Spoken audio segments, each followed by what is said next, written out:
witches and wizards of the world! This is the Hogwarts Chaplain coming to you from the Room of Requirement, broadcasting across the globe on the WWN, the Word and Wizard Network.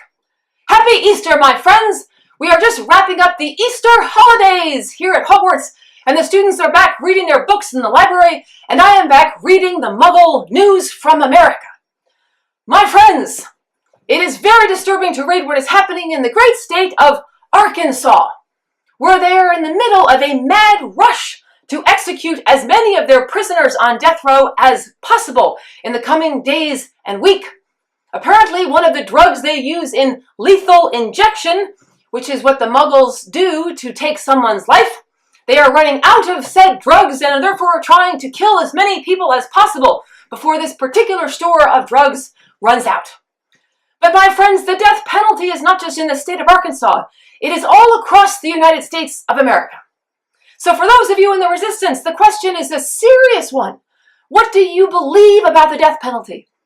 What should you say about the death penalty? What should you do about the death penalty? Well, my friends, I'm here to tell you that there is wizard wisdom for those of you laboring under those questions.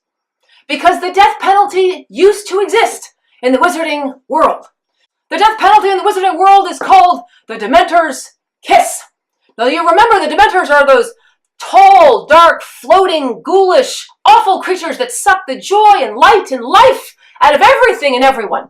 But they do something very particular, something called the Dementor's kiss, where they actually suck the soul of a person permanently out of them, leaving them just a shell of flesh and bones, and ending their life as they know it.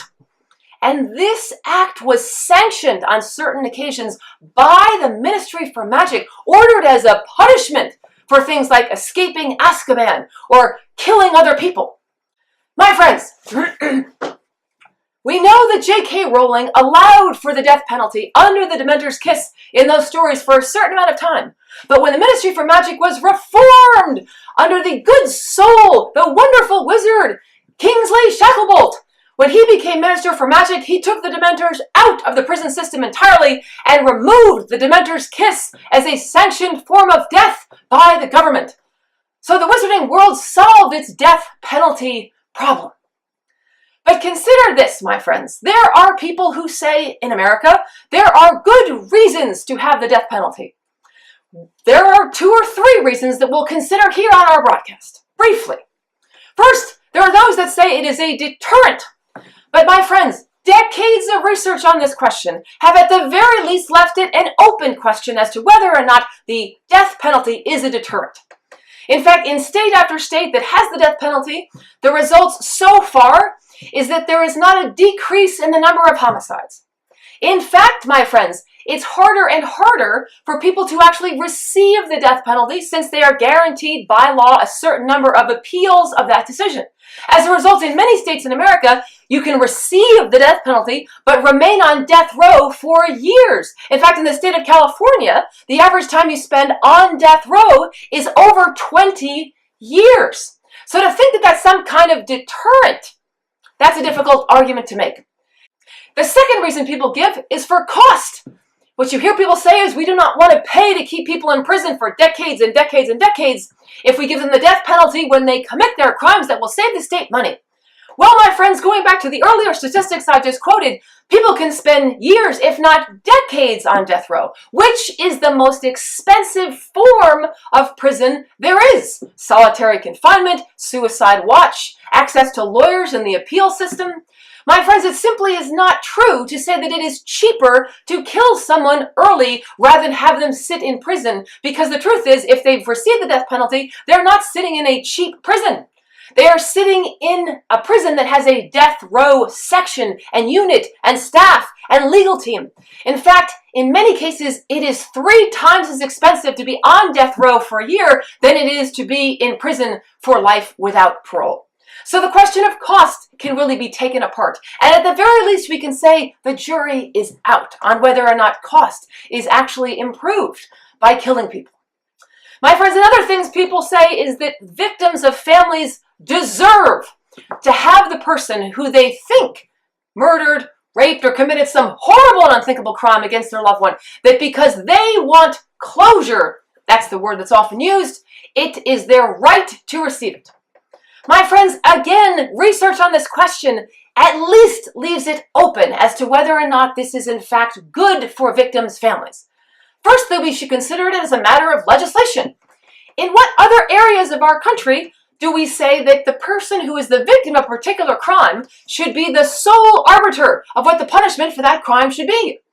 There should be a larger consensus. We should, of course, consider the rights and feelings and experiences of victims of crime.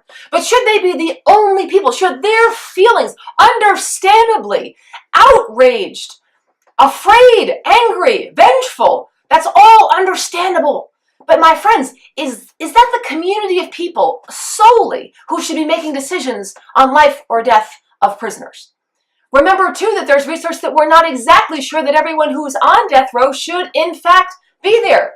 Organizations like the Innocence Project have been doing a lot of hard work, and in the states in which they've been allowed to do their work using DNA evidence and other things, we find, my friends, that anywhere from 1 out of 10 to 1 out of 5 people on death row should not be there for the crime that they have been found guilty of. They are, in fact, innocent of the crimes that have put them on death row.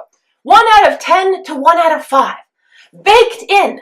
So if you are in favor of the death penalty, my friends, the research shows that there is at least a chance that anywhere from 10% or a little more or a little less than that of innocent people will die.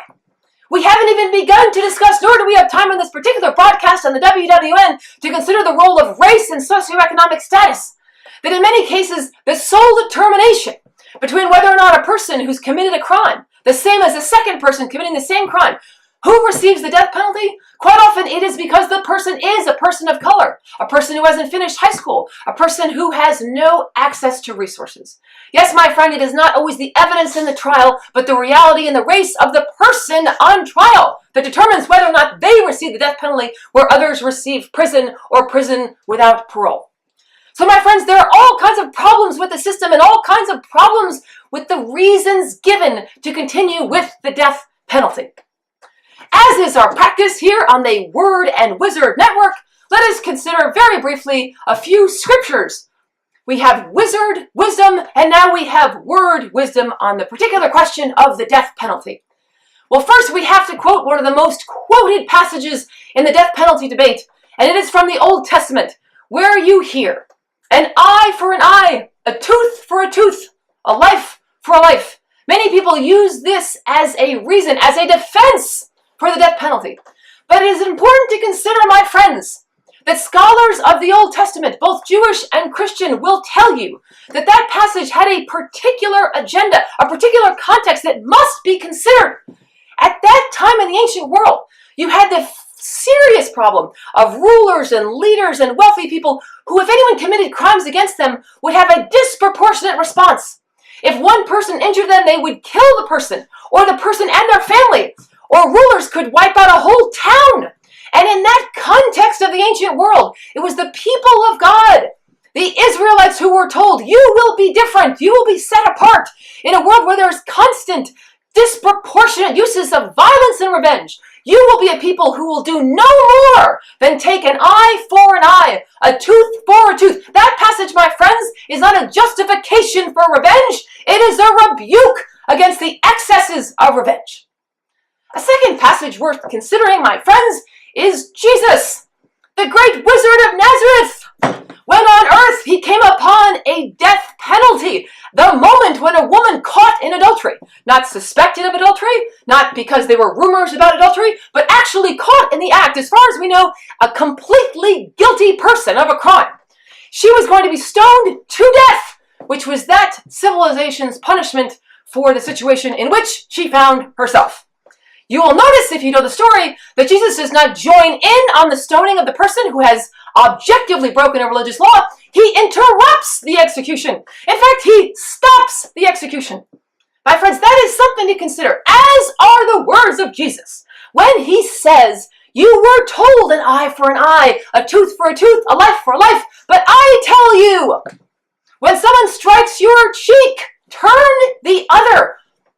He says, do not hate your enemies. In fact, Jesus hung on the cross, And the last things he said included a forgiveness for the people that had hurt him, saying, Father, they know not what they do. He was loving his enemies till his last breath, till he gave up the ghost, my friends, on the cross. So consider, when you consider the death penalty, the scientific evidence. Is it really better for a society to kill people who are condemned to death, or who have, in the eyes of some, earned their death? Consider a study done in the state of Minnesota and the state of Texas. People were wondering, is it true that victims' families actually receive closure, or that society is actually better, that people who are accused of horrible crimes are killed for those crimes? And a longitudinal study was done over 10 years in both those states, studying victims' families when the death penalty had been enacted in Texas, as opposed to Minnesota, which has life in prison without parole, but not the death penalty. And when they studied these two populations, large populations of victims' families over a 10-year period, do you know what they found out? Among the victims' families in Minnesota, where at the very end of the trial, when the judgment was rendered, the person was taken literally out of the courtroom into their life in prison without parole. In a sense, they had the trial, they got the justice, and it was over. They found that those victims' families over time had less instances of more violence, of suicide, of clinical depression, of addiction to medications, of broken relationships or marriages, all in the wake of the death of the person they loved. What they found is they did much better psychologically, socially, spiritually, economically than did the people in Texas who they studied. All these victims' families of people whose perpetrator had received the death penalty. Well, the problem is they were in the trial, they heard the judgment, but then the person went off into months and years of legal proceedings and appeals that brought the victims' families back into court many times over and over, hearing the details of the trial over and over through 1 or 2 or 3 state-funded appeals. And what came out is in that population of families of victims, you had higher rates of depression and suicide and loss of marriages, loss of jobs, economic depression. It's just one study, my friends, but it's the beginning of what should be a great number of studies to really beg the question, is killing people good for anyone? My friends, we know that J.K. Rowling believed that premeditated murder can create a horcrux. When you intend to kill someone and you carry it out, that shatters your soul. That is, in fact, what can create a horcrux. That when you premeditate a murder, and there is no murder more premeditated than the death penalty, which is legalized murder in sanctioned places with trained people, total premeditation. My friends, J.K. Rowling believed that that actually shatters the soul of the person who takes part. And so this day and this night, we say our prayers for the people in the state of Arkansas. Yes, for the victims of horrible, horrible crimes. We pray desperately that the people who are on death row, at the very least, are not innocent, one of the 10% who are innocent and who live in the fear and life of death row. But we also pray for the people who are a part right now of the legal instrumentality of death, that their souls would not be shattered by being dragged into a system that premeditates the death of another person. And remember this, my friends, about Jesus and the death penalty that he interrupted. Keep this thought in mind, my friends. Jesus did not stop that death penalty action because the woman hadn't earned the right to die. He stopped it because the men with the stones hadn't earned the right to kill.